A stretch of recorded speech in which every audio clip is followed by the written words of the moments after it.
Fala pessoal, saudações vascaínas, começando aqui esse pós-jogo de Flamengo 1, Vasco 0, Campeonato Carioca. Enfim, mais uma derrota do Vasco no Clássico, o tabu continua, o jejum continua e uma partida que a gente pode definir como constrangedora do Vasco, né? Acho que tem bastante coisa pra gente se preocupar. É claro que é o início da temporada ainda, o Vasco é um time que nesse momento está em formação, perdeu o seu jogador mais importante que é o Ryan, tem algumas peças chegando.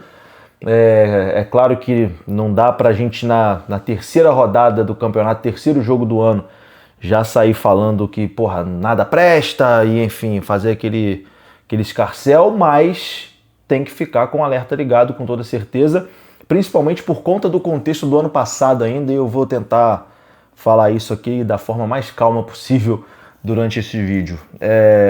Enfim, você que está chegando aqui agora, seja bem-vindo, se inscreva. Se você gosta aqui do trabalho, deixa o like. Eu sei que você está chateado aí com essa atuação constrangedora, né? Eu acho que a gente pode definir a atuação do Vasco hoje como uma atuação constrangedora. O Vasco não viu a cor da bola, o Vasco foi completamente dominado contra o Flamengo hoje no Maracanã. Bom, primeiro ponto. Agradecer a Léo Jardim, né? Léo Jardim hoje evitou outra tragédia. Léo Jardim hoje evitou que o Vasco sofresse mais uma goleada histórica no Clássico.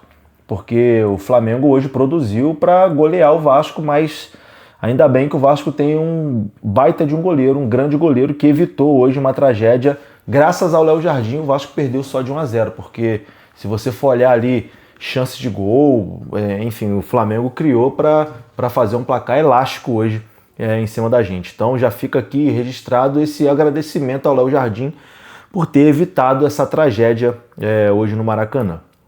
Bom, cara, eu acho que a gente tem que falar do contexto da diferença técnica, né, que é muito grande.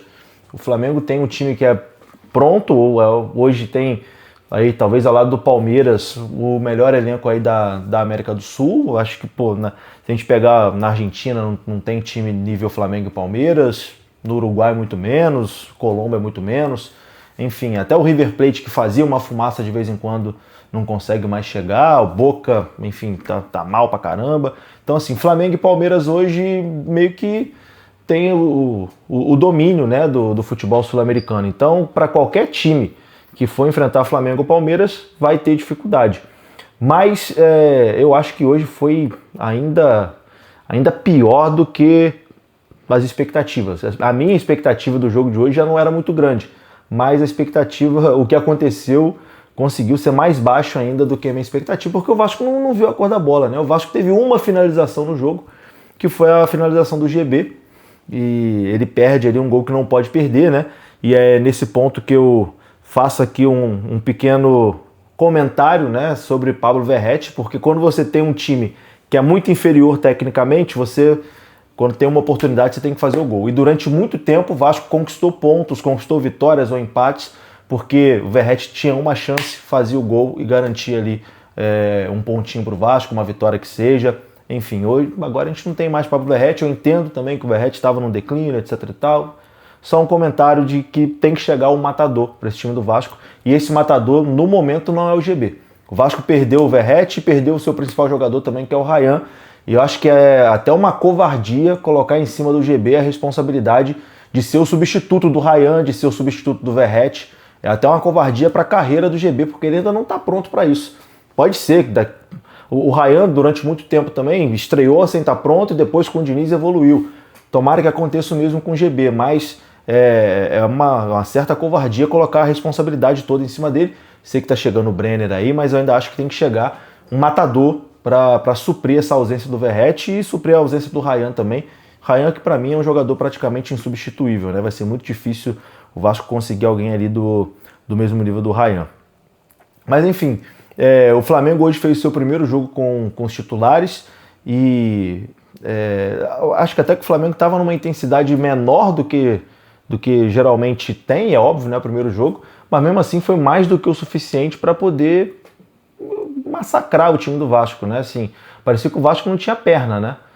O Vasco foi completamente dominado ali, fisicamente, tecnicamente, taticamente. Acho que não tem nada de bom para a gente tirar desse jogo, além de Léo Jardim. E o que eu disse lá no início do vídeo, né, que é o que me deixa preocupado, eu acho que tem que ligar muito o sinal de alerta em relação a isso, é o desempenho do Vasco nos últimos jogos. E quando eu falo em últimos jogos, eu coloco também ano passado, Copa do Brasil, etc e tal, porque eu acho que aquele final de ano, indo para a final da Copa do Brasil, aquele título que ficou bem perto, acabou mascarando como foi o final de ano do Vasco e como foi preocupante o final de ano do Vasco, né?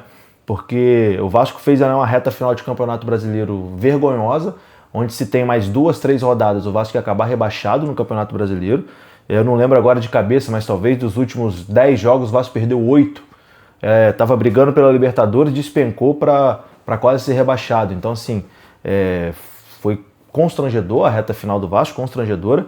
E aí a gente vai para uma semifinal de Copa do Brasil, semifinal e final depois, que acaba meio que mascarando um pouco as coisas. Para o Vasco chegou na final, ficou próximo do título, mas se você for pegar os números frios, o Vasco só ganhou um jogo, né, dos 4 que jogou da Copa do Brasil. O Vasco ganha um do Fluminense, depois perde para o Fluminense, e aí empata com o Corinthians e perde do Corinthians. Então em 4 jogos, uma vitória, 2 derrotas e um empate. Então assim, o desempenho também não foi lá aquelas coisas, né, na final da Copa do Brasil, tanto que o Vasco não conseguiu se sagrar campeão. Então, eu acho que se a gente for pegar o aproveitamento do Vasco, né, contra clubes de primeira divisão, nos últimos, um recorte aí de 15 jogos, é um aproveitamento muito preocupante, né? Pensando em Campeonato Brasileiro, que já começa agora, na semana que vem. Na quinta-feira, né, começa o Campeonato Brasileiro, daqui uma semana, literalmente daqui uma semana. Começa o Brasileirão aí contra o Mirassol, então assim, contra times de primeira divisão, o Vasco muito abaixo.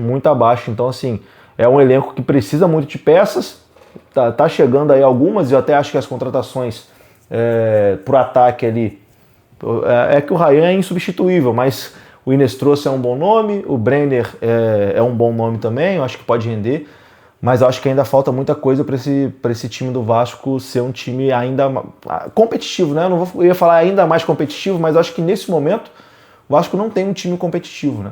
O Vasco ainda não tem um time competitivo. Está muito abaixo aí do nível de Campeonato Brasileiro. Então, assim, precisa se reforçar e hoje, enfim, foi... Eu não vou dizer choque de realidade porque acho que a grande maioria da torcida entende a realidade, sabe que hoje o elenco que o Vasco tem, que o Flamengo tem, é uma diferença muito grande. Mas acho que serviu ali para... A diferença de como foi o jogo, de número de finalização, posse de bola, etc e tal, eu acho que serve para, enfim, para ligar ainda mais esse alerta para poder reforçar o time para o Campeonato Brasileiro. No mais é isso, não tem muito mais o que falar não, tá? Deixe seu comentário aí, tamo junto, um abraço, valeu!